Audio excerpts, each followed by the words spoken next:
오늘 하나님 말씀 같이 보겠습니다. 오늘 하나님께서 우리에게 주시는 말씀은 마가복음입니다. 마가복음 8장 35절에서 36절까지입니다. 마가복음 8장 35절에서 34절과 35절입니다. 34절, 35절 읽겠습니다. 시작. 무리와 제자들을 불러 이르시되 누구든지 나를 따라오려거든 자기를 부인하고 자기 십자가를 지고 나를 따를 것이니라. 누구든지 자기 목숨을 구원하고자 하면 잃을 것이요 누구든지 나와 복음을 위하여 자기 목숨을 잃으면 구원하리라. 아멘. 네, 우리가 수요일 저녁마다 이제 TMC를 통해서 더 말씀, 이 시간에는 성경 한 권 한 권을 같이 보고 있는데요. 하지만 이 시간도 굉장히 귀하지만 진짜는 그 다음이죠. 이 강의를 들은 이후에 내가 내 목소리로 소리내어 읽으며 이 하나님의 말씀을 읽는 거죠. 그래서 오늘 이 시간에도 우리가 마가복음에 대해서 전체적인 것을 같이 아는 것도 중요하지만 실제적으로 마가복음을 소리내서 읽는 것이 중요합니다. 우리 초원교회는 함께 말씀을 읽는 공동체입니다. 얼마나 감사한지 몰라요. 함께하는 동지가 있다는 것이. 근데 감사하게도 한국교회에 최근 몇 년 점점점 이렇게 함께 말씀을 읽어가는 그런 동역자들이 많아지고 있습니다. 그런 가운데에 제가 읽은 말씀 가운데 이런 구절이 있었거든요. 우리가 성경을 읽을 때 성경이 우리를 읽습니다. 여러분들도 익숙한 말씀이죠. 근데 제가 읽은 책에는 여기에 몇 마디를 덧붙였더라고요. 좀 더 보강해서 우리가 성경을 열 때 성경이 우리를 엽니다. 우리가 성경을 읽을 때 성경이 우리를 읽습니다. 우리가 성경을 지킬 때 성경이 우리를 지킵니다. 우리가 성경을 사랑할 때 성경이 우리를 사랑합니다. 여러분, 성경 통독 일정을 보면 금요일까지 우리가 마태복음을 읽고요. 그리고 토요일부터 이제 마가복음을 읽게 되는데요.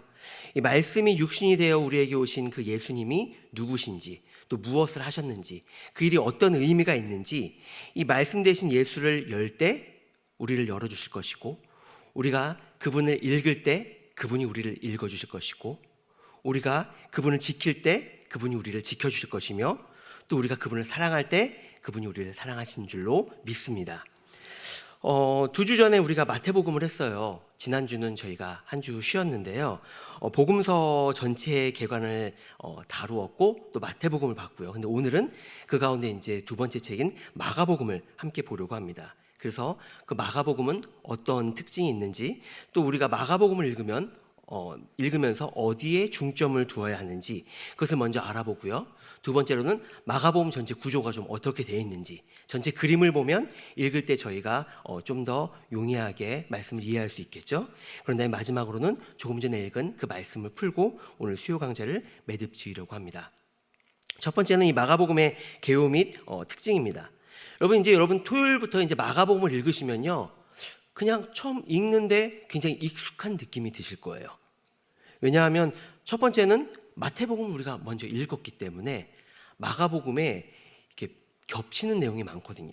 제가 자료를 보니까 마가복음에 이야기가 이제 단락들이 103개가 있다고 해요. 근데 그 중에 마태복음과 겹치는 이야기가 98개라고 합니다. 그러니까 거의 대부분 이야기를 이미 우리는 마태복음에서 다 읽은 거죠. 그리고 마가복음에서 조금 다른 관점으로 한 번 더 보게 되는 거죠. 그렇기 때문에 읽으면서 굉장히 익숙한 느낌이 있으실 겁니다.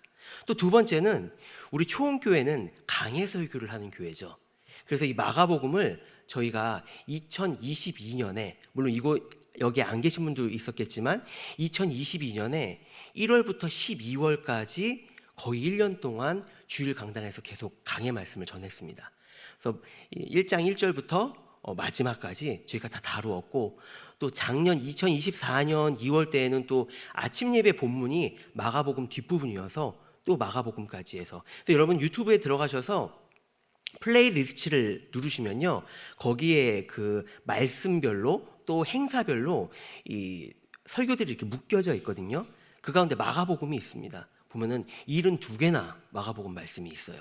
그래서 여러분들이 다 이렇게 콩나물처럼 이렇게 듣고서 다 흘려보낸 것 같지만, 콩나물이 물을 흘려보내도 쑥쑥 크는 것처럼 72번이나 또 안 그러신 분도 있겠지만 많은 경우에 말씀을 이미 마가복음을 들었기 때문에 읽으면서 그때의 그 기억도 나고 이 말씀이 그랬었지라는 그런 마음이 있어서 아마 좀 익숙하지 않을까 싶습니다. 그때 주일 강단에서 말씀이 선포될 때 저희가 여기 걸개도 있었고요, 또 포스터도 있었는데 그때 주제가 아르케라는 말이었어요. 여러분 익숙하신 분도 있을 텐데요, 아르케라는 헬라어였습니다. 이게 어디서 연유한 거냐면 마가복음 1장 1절을 한번 저희 볼까요? 마가복음 맨 앞에 있는 1장 1절을 우리 한 목소리로 같이 읽어보겠습니다. 시작. 하나님의 아들 예수 그리스도의 복음의 시작이라.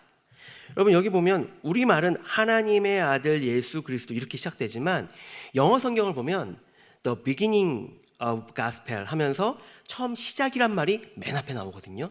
근데 헬라어도 마찬가지예요.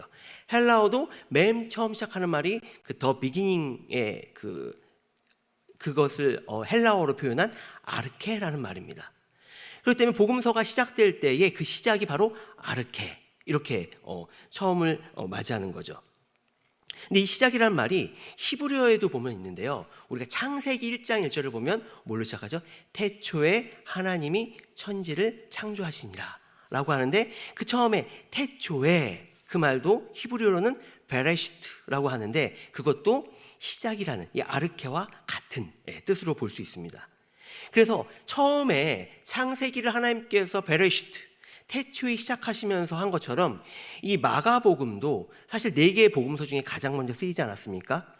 4개의 그 복음서 중에 제일 먼저 시작하는 말로 이 아르케, 하나님께서 시작하셨다는 것을 강조하고 있는 것이죠. 우리가 성경을 지금 이제 66권을 다 갖고 있기 때문에 나도 모르게 이것이 순서대로 있는 것처럼 생각되지만 사실 신약 성경도 이 복음서도 마가복음이 제일 처음인 것처럼 이 신약 성경도 이 복음서 먼저 쓰이고 그 다음에 서신서가 쓰여진 것이 아니라 서신서의 일부가 먼저 쓰여지고 그 다음에 나중에서야 이 복음서가 쓰여진 거거든요. 그렇기 때문에 사람들에게 이 복음서를 처음 써서 알려줄 때에 무엇보다 이 복음에 관해서 명확하게 이 마가는 알려주고 싶었던 것이죠. 성령의 감동으로 말이죠. 그래서 이 복음의 시작이 바로 하나님의 아들 예수 그리스도라고 선포하면서 이 마가복음, 복음서가 시작되는 것입니다. 이 처음으로 복음의 시작이 기록됐기 때문에 반드시 처음은 예수는 하나님의 아들이요 그리스도다, 이것을 선포하면서 시작되었던 겁니다. 여러분 이게 왜 중요하냐면 어떤 이야기를 우리가 들려줄 때 아니면 들을 때 이게 같은 이야기라도 그 이야기의 주인공이 누구냐, 누가 이야기하느냐에 따라서 그 이야기의 무게가 굉장히 달라집니다. 예를 들어서 두 사람이 얘기를 한다고 한번 해보시죠. 지난주에 무슨 일이 있었는데 영철이가 그렇게 화를 내더라고. 그러니까 듣던 사람이 시큰둥하게 영철이 걔 요즘 오춘기라서 말만 하면 맨날 짜증내고 원래 그런 애야, 그러면서 그 이야기를 시덥지 않게 여깁니다. 근데 그 얘기를 하고 나서 뭐라고 하냐면 근데 그 옆에 있는 민철이도 화를 같이 내더라고. 그러니까 듣는 친구가 갑자기 깜짝 놀라면서 민철이도 화를 냈다고? 그럼 보통 일이 아닌데? 도대체 무슨 일인데?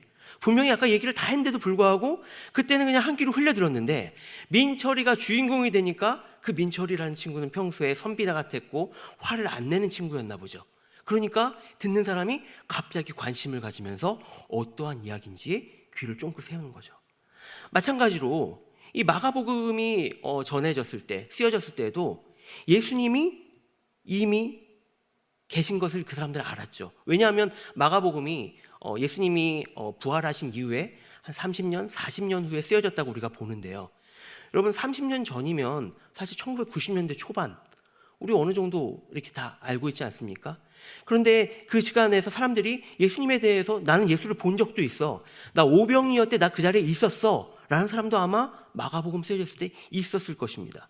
근데 그 사람들이 과연 예수님을 정확하게 알고 있었냐는 거죠.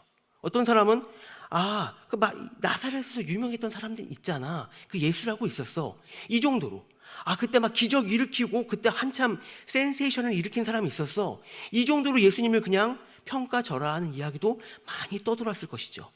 그런 입방아 가운데에 마가는 하나님의 아들 예수 그리스도의 복음의 시작이라 라고 하면서 이 마가복음의 이야기가 얼마나 무게 있는 말씀인지, 얼마나 우리를 변화시킬 수 있는 말씀인지를 그것을 이야기하면서 마가복음을 시작하는 것이죠. 여러분, 이 시간을 생각할 때에 이 마가는 굉장히 중요한 역할을 한 겁니다. 사실 우리는 우리의 기억을 굉장히 대단하게 읽을 때가 있지만 아닌 적도 너무나 많지 않습니까? 오늘 점심에도 제가 얘기를 하다가 제가 전에 갔던 식당 얘기를 들었는데 저는 전혀 기억이 안 나는 거예요. 그럴 때마다 제가 그러거든요. 내가 거길 갔다고? 한 기억이 없는데? 그러면 듣는 사람은 분명히 내가 같이 갔는데 제가 전혀 기억이 안 난다고 하니까 그렇게 오래된 것도 아닌데 도대체 저 사람 왜 그러나 라고 하죠. 근데 제 입장에서는 전 진짜 기억이 안 나거든요. 때로는 우리가 또 왜곡돼서 생각할 때가 있어요. 내가 거기 말고 다른 데를 갔는데 꼭 거기를 간 것처럼 잘못 기억할 때가 있죠. 사람마다 다 다른 이야기를 할 때에 마가는 정확하게 예수님이 어떤 분이신지, 그분의 행적이 무엇이었는지를 정확하게 이야기해 줄 필요가 있습니다. 그래서 이 마가복음의 특징이 있는데요. 마가복음은 첫째, 짧습니다. 다른 복음서에 비해서. 왜 짧을까요? 빨리 지금 이야기를 해줘야 돼요. 자세하게 풀어서 설명해 줄 여유가 없습니다. 지금 이 사람도 딴소리를 하고 있고 예수님이 그때 그런 말씀 안 하셨는데 그때 자기도 그 자리에 있었다면서 다른 얘기를 하는 사람에게 정확하게 예수님께서 그때 어떤 말씀을 하셨는지, 그때의 어떤 의미였는지를 알려주기 위해서 가장 중요한 복음의 핵심을 알려줄 필요가 있었죠. 그래서 예수님께서 이것도 하셨고 그 말씀도 하셨고 그 다음에 어디 가셨고 이거를 바로바로 얘기해 주기 위해서 마가복음에 보면 즉시, 곧 이런 표현들이 굉장히 많이 나옵니다. 그래서 다 세어보면 43번이 나온다고 해요. 그 16장의 마가복음에서만. 또 두 번째는 아까 말씀드린 것처럼 복음의 그 본질에 집중을 해야 했어요. 예수님이 누구신지, 예수님이 메시아라는 게 무슨 의미인지, 또 예수님이 어떻게 왕이 되시는지, 그런 것들을 초점을 두고 속도감 있게 스토리를 진행해야 하는 것이죠. 그 박진감 넘치는 전개 가운데 마가가 놓치지 않은 그 주제가 있는데요. 그것은 바로 예수님은 우리를 섬기기 위해 가장 높은 곳에서 가장 낮은 곳으로 오신 하나님의 종이다. 바로 그 주제입니다. 그런데 종으로 오셨지만 우리가 종이라고 하면 굉장히 허드렛 일을 하고 우습게 보는 것 같지만 종으로 오셨음에도 불구하고 그분은 동시에 하나님의 아들로서 권위와 능력을 가지고 하나님의 그 끊임없는 사랑을 우리에게 드러내신 분이다. 그것을 마가는 이 마가복음을 통해서 계속해서 우리에게 말해주고 있습니다. 우리가 이렇게 마가복음의 개요와 특징을 잠깐 보았고요. 그럼 이제 마가복음의 전체 구성을 좀 보겠습니다. 2주 전에 저희가 공간복음의 서사구조 7마디라는 표를 보았습니다. 잠깐 화면을 보시면 이게 지난주 드렸던 그 유인물에 있는 건데요. 저 7가지의 그 캐러거리 안에 마태복음, 마가복음, 또 누가복음 이 3가지를 다 넣어서 우리가 그 구조를 볼 수가 있습니다. 그런데 특히 그 가운데에서 오늘 나눠드린 1페이지를 한번 보시겠습니까? 1페이지 마가복음의 구성표를 한번 좀 보여주시면요. 여기 보시면 1부터 7까지 있습니다. 서막, 준비, 초기, 가르침과 기적들, 후기, 순환, 부활. 이 캐러거리 안에 마태, 마가, 누가복음 모든 게 다 들어가는데 근데 보면 마가복음 오른쪽에 이 비율이 있죠. 비율을 보면 조금 이게 언밸런스한 것처럼 보입니다. 서막은 한 절밖에 안 돼서 0.15%라고 하고요. 근데 누가복음은 그 앞에 있는 표를 보시면 2장 52절까지가 서막이거든요. 꽤 많은 부분, 예수님의 탄생과 또 그것을 또 축복하는 사람들의 이야기까지 다 담고 있는데 지금 분량이 너무 다 적어요. 근데 분량이 어디에 몰려 있나요? 가르침과 기적들, 그리고 또 순환, 여기에 몰려 있죠. 그래서 아까 말씀드린, 이제 저를 비춰줘도 될 것 같습니다.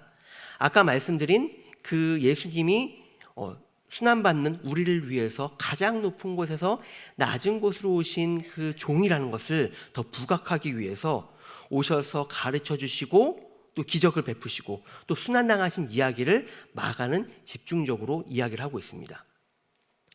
그래서 우리가 이 7개의 이 마디로 전체 구성을 살펴보는 것도 물론 굉장히 좋지만, 마가복음만을 봤을 때에 마가복음의 그 구조를 보는 다른 방법은 또 없을까라고 한번 좀 찾아보았습니다. 그럴 때 이 마가복음의 여정을 갈 때 도움이 되는 방법이 여러 가지가 있는데, 그 가운데 가장 눈에 들어오는 한 가지 방법이 있어서 같이 좀 나누려고 합니다. 제가 지금 여정이라는 표현을 썼는데요, 여정은 그야말로 여행의 경로, 일정 아닙니까? 그래서 마가복음을 예수님께서는 평생 머리 둘 곳이 없었다고 말씀하시는데, 공생의 기간 동안 계속 다니시지 않았습니까? 그 예수님께서 다니신 그 길, 그것을 구분을 지어서 예수님의 사역을 한번 우리가 살펴보는 것이죠. 첫 번째는 갈릴리와 가버나움입니다. 잠깐 우리가 성경을 보면서 한번 좀 보면 좋겠는데요, 마가복음 1장 1절에서 4장 34절까지입니다. 여러분, 1장 1절 시작부터 4장 34절까지 보면요, 여기는 갈릴리와 가버나움입니다. 이 성경을 읽을 때 이 지명을 우리가 구별하는 것이 좀 중요합니다, 여러분. 왜냐하면 우리가 인천과 연수동은 둘 다 지명이지만 엄연히 사이즈가 다르죠. 마찬가지로 이 갈릴리와 가버나움도 둘 다 지명이지만 이 사이즈가 다른 거거든요. 그래서 잠깐 저를 보시면, 우리가 신약 성경을 볼 때 어떤 분은 이 뼈다귀로 이렇게 그림을 그려서 표현하는 분이 있어요. 뭐냐면 위에 조그만 원을 하나 그립니다. 그 다음에 쭉 그어요. 그 다음 밑에 좀 더 큰 원을 하나 그려요. 그게 뭐냐면 위에 원은 갈릴리 호수입니다. 그리고 갈릴리 호수에서 내려오는 건 요단강이죠. 그리고 그 밑에 있는 것은 사해예요. 근데 이 갈릴리 호수, 거기가 갈릴리 지역이거든요. 그 지역의 자그마한 동네가 바로 가버나움이었던 것이죠. 그리고 이 갈릴리 지역에 조금 이따 제가 말씀드리겠지만, 왼편에는 유대인들이 살고 있었고 오른편에는 이방인들이 살고 있었습니다. 근데 예수님께서는 이곳을 왔다 갔다 하시면서 복음을 전하죠. 그래서 배를 타고 풍랑이 일고 이런 일들이 거기에서 발생을 합니다. 그래서 오늘 그 4장 그래서 35절부터 두 번째 이야기가 시작되는데요, 여기가 방금 말씀드린 갈릴리 호수를 가운데다 두고 유대 지역과 이방 지역을 오가시면서 사역하시는 겁니다. 4장 35절에서 8장 26절까지입니다. 4장 35절을 보면, 그날 저물 때에 제자들에게 이르시되 우리가 저편으로 건너가자 하시니 라고 나오죠. 저편으로 건너가자는 얘기가 바로 이방 땅으로 이제 건너가자, 거기에서 내가 일할 것이다 라고 합니다. 그래서 예수님께서는 이 유대 땅에서도 귀신을 쫓으시고 병자들을 고쳐주시고, 또 이쪽 이방 땅에서도 또 동일한 일을 하시고, 오병이어는 어디서 일어났습니까? 유대에서 예수님께서 하신 일이고, 그 다음에 비슷한 게 있죠. 7병 2-3어라고 합니다. 왜냐하면 물고기 두세 마리라고 하기 때문에, 그것은 또 강 건너서 이방 땅에서 예수님께서 일하신 겁니다. 그런 다음에 8장 27절로 가면요, 이제 예수님께서 그 아까 처음에 제가 동그라미 갈릴리 호수라고 말씀드렸죠. 갈릴리 호수 더 위쪽에 무엇이 있냐면 빌립보 가이사랴라는 지역이 있습니다. 가이사랴는 우리에게 잘 익숙한 그 카이사르라는 말을 우리가 음차를 한 건데요, 곳곳에 자기를 기념할 만한 그런 도시들을 만들었습니다. 그래서 이 가이사랴 빌립보는 굉장히 웅장한 건물이 있는 곳이었어요.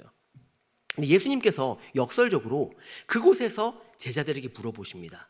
너희들은 나를 누구라고 생각하느냐? 누구라고 여기느냐?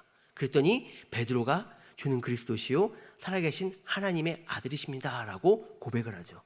이 장면이 굉장히 우리에게 주는 의미가 있습니다. 왜냐하면 사실 여러분, 그 장면 한번 떠올려 보십시오.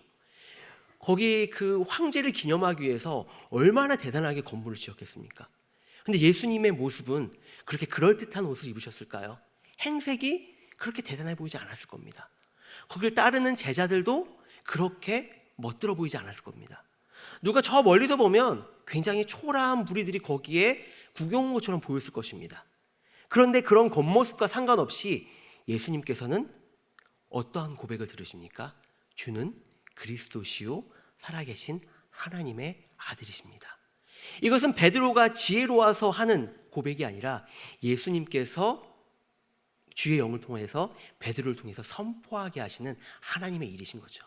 너희들이 봤을 때는 이곳이 너무 화려해 보이고 이것이 대단해 보이지만 지금 여기에 서 있는 내가 너희의 주고 살아계신 하나님의 아들이다 라는 것을 선포하면서 본격적으로 예수님께서 그 길을 가시죠. 그래서 그 갈릴리 북쪽에 있는 그 빌립보 가이사랴부터 이제 예루살렘까지 내려가시는 그 여정이 바로 세 번째 8장 27절에서 10장 52절까지의 일입니다. 그리고 그 10장 52절 마지막의 이야기는 바디메오의 눈을 뜨게 하시는 것으로 마무리가 됩니다. 근데 또 굉장히 보면서 흥미로운 것은 10장 52절을 보면 그가 곧 보게 되어 바디메오가 보게 되어 예수를 길에서 따르니라 라고 하고 있어요. 예수님의 그 길의 여정 가운데에 예루살렘에서 마무리 짓는 것을 바디메오가 그 길에서 따랐다라고 이렇게 표현을 하고 있죠. 그런 다음에 11장부터서는 이제 감람산과 예루살렘이 그 예수님 사역의 배경이 됩니다. 이 예루살렘은 감람산과 좀 거리가 있었는데요. 다닐만 했던 것 같아요. 그래서 예수님은 감람산 거기 그쪽에서 그 베이스 캠프를 만들어 놓으시고 예루살렘을 갔다가 또 여기 와서 주무시고 또 갔다 왔다 이렇게 하십니다. 그래서 세 번을 왕복을 하시는데요. 첫 번째 가셨을 때는 성전을 둘러보시는 일이 있고요. 두 번째 가셨을 때는 그 성전에서 장사하는 이들을 심판하시는 일을 하고요. 세 번째 가셨을 때는 이 성전은 완전히 무너질 것이다 이렇게 예언하는 일을 그거 가운데서 하십니다. 그리고 이제 14장으로 우리가 가게 되면요, 14장의 시작은 이틀이 지나면 유월절과 무교절이라 라고 하면서 이제 예수님께서 고난받으시는 그 날이 다가오는 것을 보여주고 있어요. 그래서 순환과 죽음과 부활, 이 이야기를 다 14장부터 16장 마지막까지 하고 있습니다. 16장 마지막 20절 말씀을 보면 이렇게 끝이 나는데요. 제자들이 나가 두루 전파할새 주께서 함께 역사하사 그 따르는 표적으로 말씀을 확실히 증언하시니라. 여러분, 예수님께서는 승천하셨습니다. 그럼 이 복음을 이제 그동안 그 하나님 나라의 그 복음을 예수님께서 전파하셨는데 그 사명을 이제 누구에게 전해주신 겁니까? 여기 그 사람들을 제자들이라고 하면서 제자라고 표현을 하고 있습니다. 근데 이 제자들이 과연 이 복음을 전할 만한 그러한 역량이 있는 사람들이었는지, 그럴 만한 자격이 있는 사람인지 우리는 이 마가복음에서까지 우리는 좀 의심할 수밖에 없습니다. 왜냐하면 사도행전에 가서야 이들이 성령을 받고 새롭게 변화되지 않습니까? 특별히 이 제자들을 보면서 오늘 본문 말씀을 같이 좀 보려고 하는데요. 8장 본문 오늘 말씀을 보면 아까 그 베드로의 고백했던 것이 8장 중반부에 나옵니다. 근데 그 일을 마치고 나서 예수님께서 뭘 말씀하시냐면 비로소 그들에게 가르치셨는데 그것이 뭐냐면 31절 말씀을 보면 인자가 많은 고난을 받고 장로들과 대제사장들과 서기관들에게 버림받아야 돼 죽임을 당하고 사흘 만에 살아나야 할 것을 비로소 그들에게 가르치시되. 여러분, 이것을 베드로의 고백이 있은 다음에 말씀하신 거죠. 그럼 베드로가 주는 그리스도시요 살아계신 하나님의 아들이십니다 라고 고백을 했을 때 베드로의 마음 가운데에는 어떤 생각으로 그 고백을 했을까요? 그것은 굉장히 민족적인 동기가 있었을 것입니다. 우리 이스라엘 민족을 일으키실 하나님의 아들이 바로 당신이십니다. 그런 민족적이고 정치적이고 굉장히 현세적인 그런 마음으로 베드로는 내뱉었기 때문에 예수님께서 그 말씀을 들으시고 당신의 그 놀라운 그 계획, 그 십자가의 그 계획을 말씀하셨을 때 베드로가 여기에 보면 붙들고 항변하매라고 얘기를 하죠. 이 항변했다라는 표현이 굉장히 좀 거친 말이거든요. 예수님은 어떻게 그러실 수 있습니까? 그 정도가 아니라 그거 말 안 되지 않습니까? 라고 하면서 거칠게 이야기한 걸 여기서 뜻합니다. 그러니까 예수님께서 제자들을 보시면서 베드로를 꾸짖어 이르시되 사탄아 뒤로 물러가라라고 말씀을 하시죠. 그 이야기를 하시고 34절에 무리와 제자들을 불러 이르시고 누구든지 나를 따라오려거든 자기를 부인하고 자기 십자가를 지고 나를 따를 것이니라. 여러분, 한번 이 분위기를 한번 생각해 보십시오. 이 상황 가운데에서 내가 자기를 부인하고 십자가를 따르는 것을 할 수 있다라고 생각한 제자가 누가 있겠습니까? 그런데 예수님께서는 도대체 이 분위기에서 이 말씀을 왜 하시는 걸까요?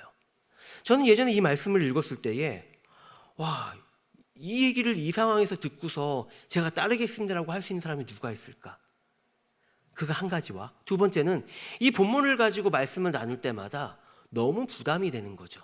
그러니까 제가 설교를 듣는 입장에서도 자기 십자가를 져라. 너는 너를 부인해야 된다.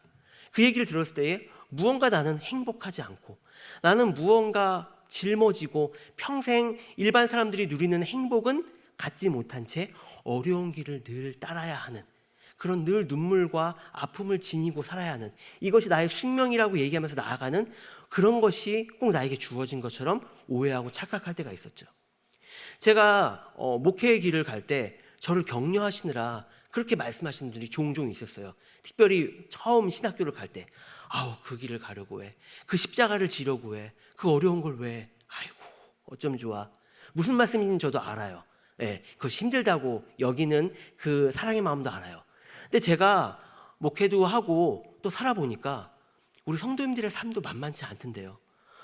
주 5일 근무해서 목사들은 월요일 하루만 쉰다. 어떤 목사는 월요일도 계속 일한다고 하지만 자영업 하시는 분들은 하루도 못 쉬신대요.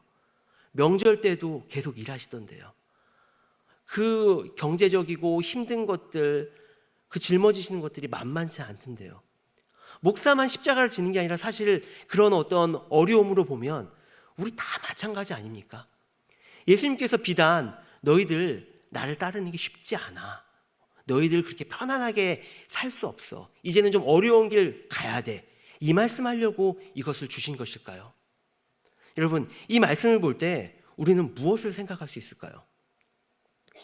무엇보다 자기를 부인하고 그리고 자기 십자가를 지고 따르는 것은 나는 할 수가 없다라는 것을 내 마음 가운데 먼저 인정을 해야 합니다.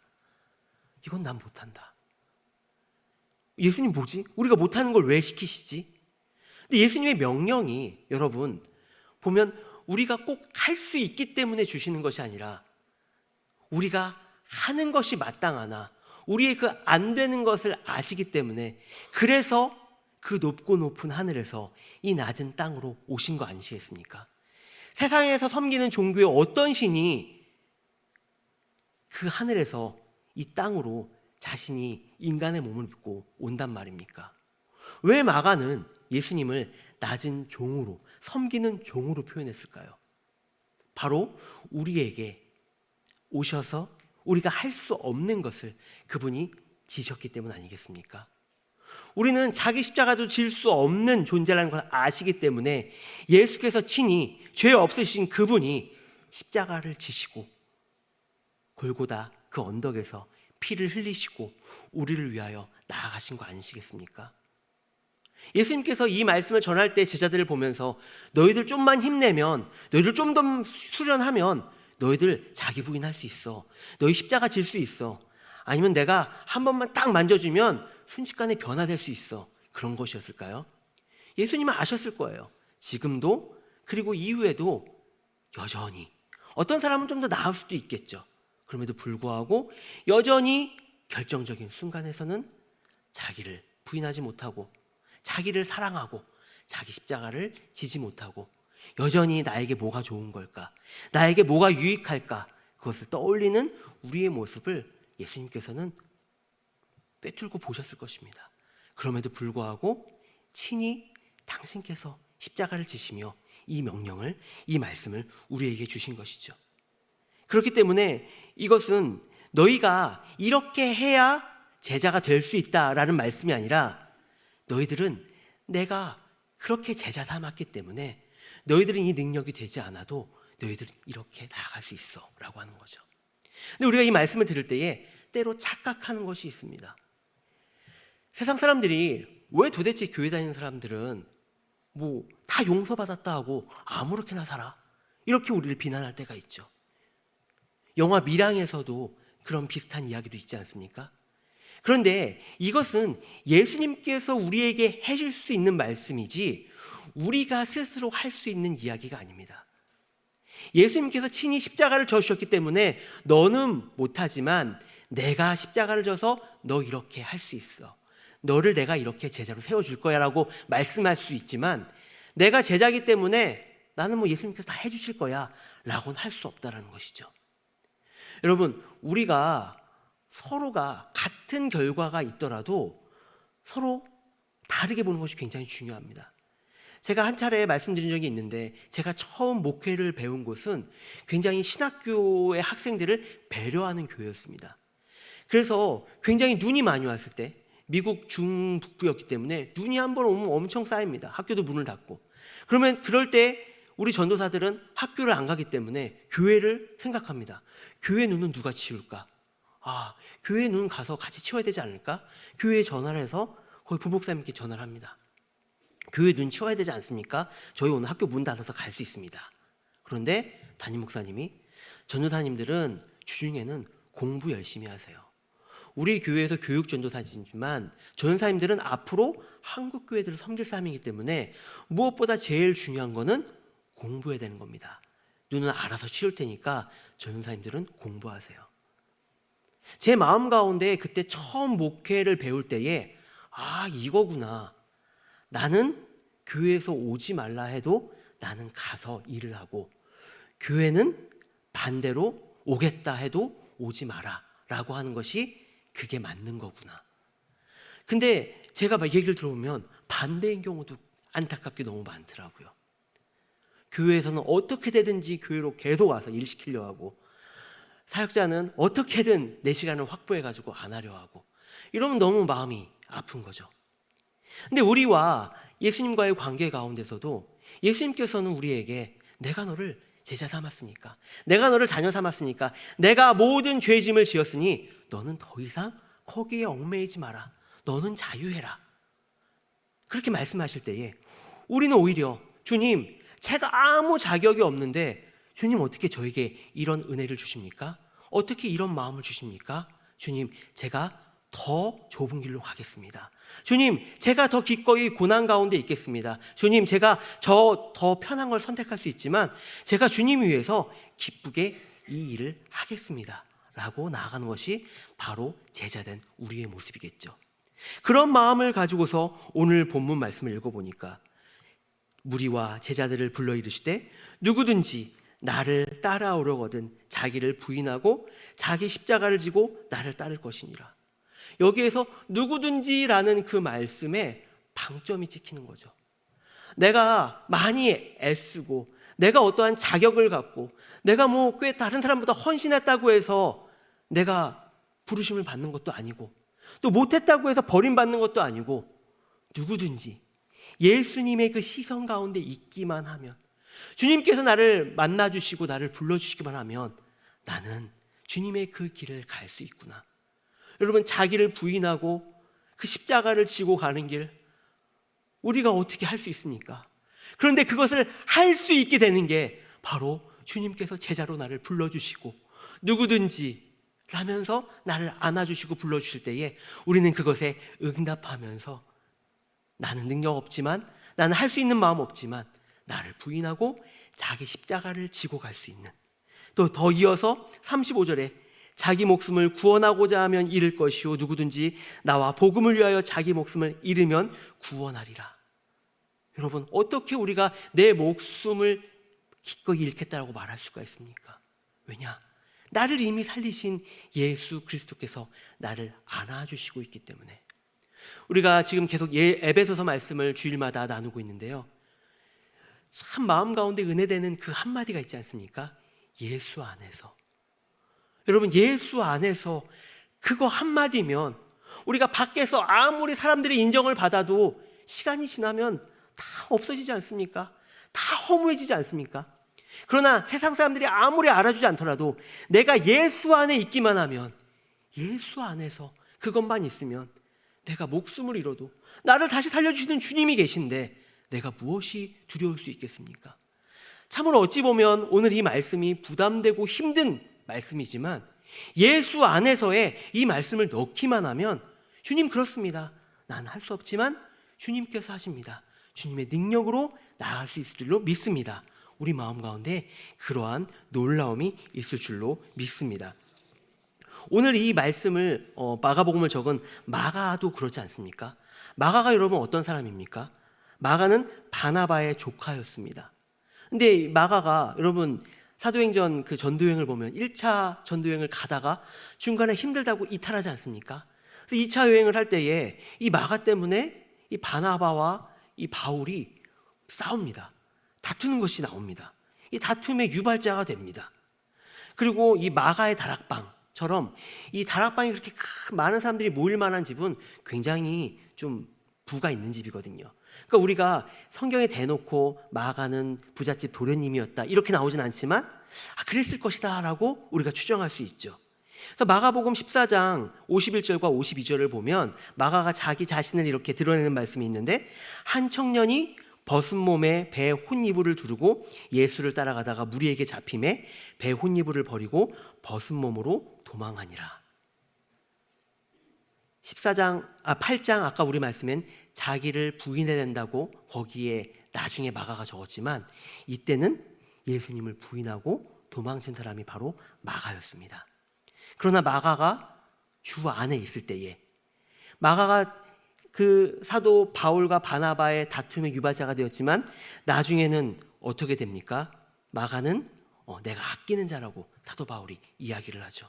관계가 다 회복되고 베드로의 또 비서처럼 있으면서 보면 베드로의 번역가 또 통역가로 이렇게 활동했다라고 전해지고 있습니다.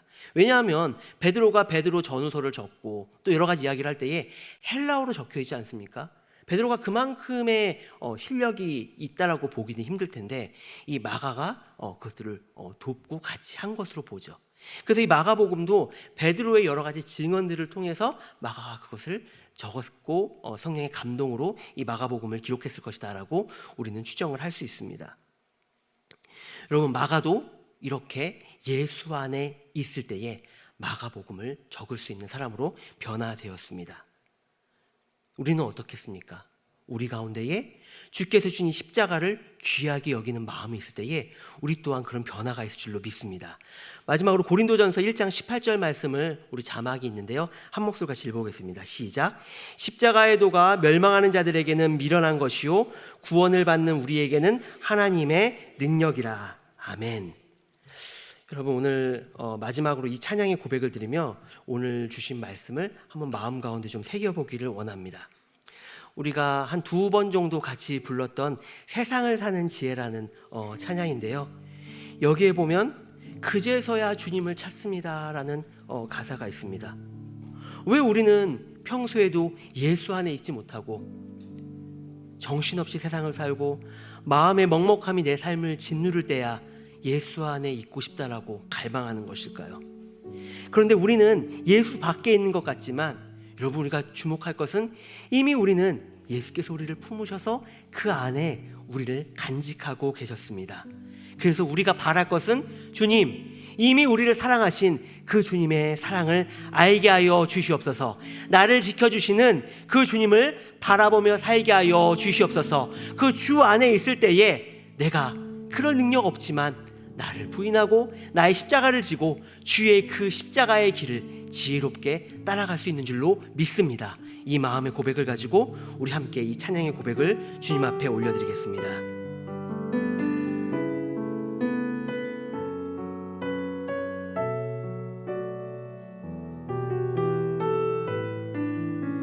하늘을 볼 겨를도 없이 하늘을 볼 겨를도 없이 정신없이 세상을 살다가 마음의 먹먹함이 내 삶을 그제서야 주님을 찾습니다. 주님을 찾습니다. 행복을 느낄 겨를도 분주하게 세상을 살다가 분주하게 세상을 살다가 인생의 허무함이 내 삶을 짓누를 때 그제서야 주님을 찾습니다. 오늘도 여전히 주님은 그 자리에서 우리를 끊임없이 돌보시는데 부족한 내 영혼은 아직도 갈 길을 모릅니다. 내게 믿음 주소서. 내 연약한 마음 돌보소서. 한없는 주님의 사랑 알게 하소서. 영원까지 그의 백성 지키시는 우리 하나님 바라보며 살게 하소서. 오늘도 여전히 주님은 우리를 끊임없이 돌보시는데